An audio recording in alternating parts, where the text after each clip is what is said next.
Very good morning to मेरी बच्चा party. हमने स्टार्ट की थी नेक्स्ट यूनिट अपनी unit 2 chapter 8 that is members and share holders of company. इसमें हमने कल किया था who can be the members of company.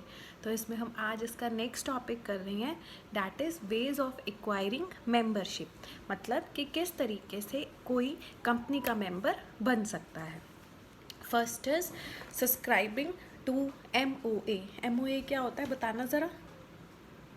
Memorandum of association. तो कोई किस तरीके से कंपनी का मेंबर बन सकता है, जब वो हमने सब्सक्रिप्शन क्लॉज पढ़ा था, मतलब जिनके साइन होंगे उसके ऊपर मेमोरेंडम ऑफ एसोसिएशन के ऊपर वो कंपनी के मेंबर्स होंगे। तो जब आप MOA पर सिग्नेचर कर देते हो by signing the memorandum of association, you are declaring that you are the member of the company. तो जो भी सब्सक्राइब करेगा मेमोरेंडम ऑफ एसोसिएशन को, जो भी एसोसिएटेड होगा उसके साथ, वो क्या बन जाएगा, कंपनी का member. Next is application and allotment on the shares. अब application and allotment on shares कैसे, अगर मैंने कंपनी के शेयर्स खरीदे हैं, मैंने उसकी एप्लीकेशन और अलॉटमेंट मनी पे कर दी है, जो भी हमारा सब्सक्राइब रूल है उसके अकॉर्डिंग, तो मैं कंपनी की मेंबर बन जाऊंगी। Next is agreeing to purchase qualification shares. अब हमें यहाँ पर ये बात समझने की ज़रूरत है कि क्वालिफिकेशन शेयर्स क्या होते हैं। देखो बेटा, जैसे आपको कॉलेज में एडमिशन लेना है या आपके जो एग्ज़ाम होते हैं, मिनिमम क्राइटेरिया फॉर एग्जांपल मेरी यूनिवर्सिटी में रखा है कि 33 मार्क्स आपके आने ही चाहिए।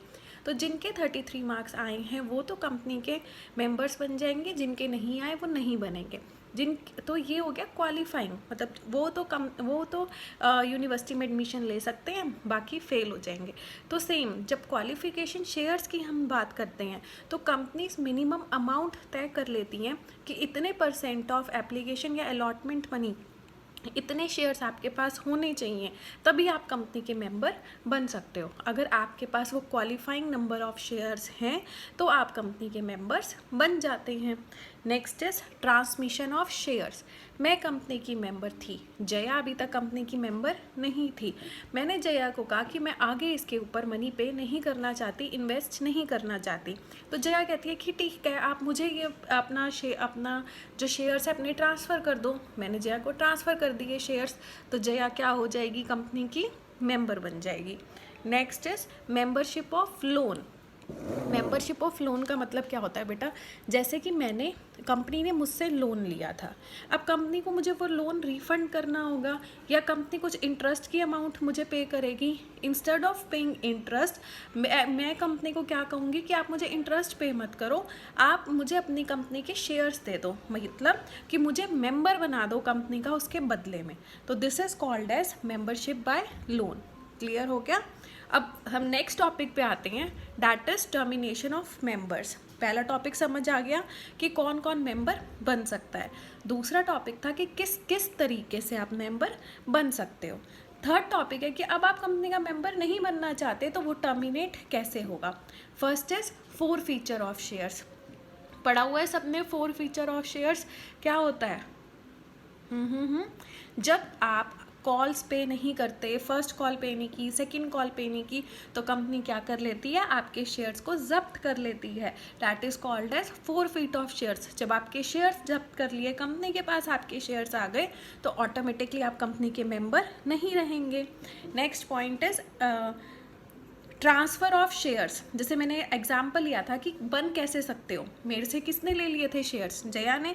जया क्या बन गई थी, मेंबर बन गई थी, और मेरी मेंबरशिप क्या हो जाएगी, टर्मिनेट, ख़त्म हो जाएगी। समझ आ गया। ट्रांसफ़र ऑफ शेयर से हम मेंबर बन भी सकते हैं, और ट्रांसफ़र ऑफ शेयर से हमारी मेंबरशिप ख़त्म भी हो जाती है। जिसके पास मेरे शेयर्स ट्रांसफ़र हुए वो क्या बन जाएगा, मेंबर, और जिसके गए वो उसकी मेंबरशिप क्या हो जाएगी, टर्मिनेट। नेक्स्ट अब इसके अंदर है winding up of company.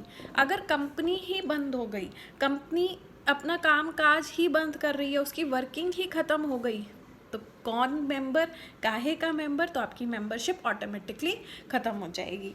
Next is surrender of shares. मैं खुद जाती हूँ कंपनी के पास, लो जी मैं अब आपके शेयर्स नहीं इन्वेस्ट कर रही, ना तो मैं फर्स्ट कॉल पे करूँगी ना सेकंड कॉल पे करूँगी।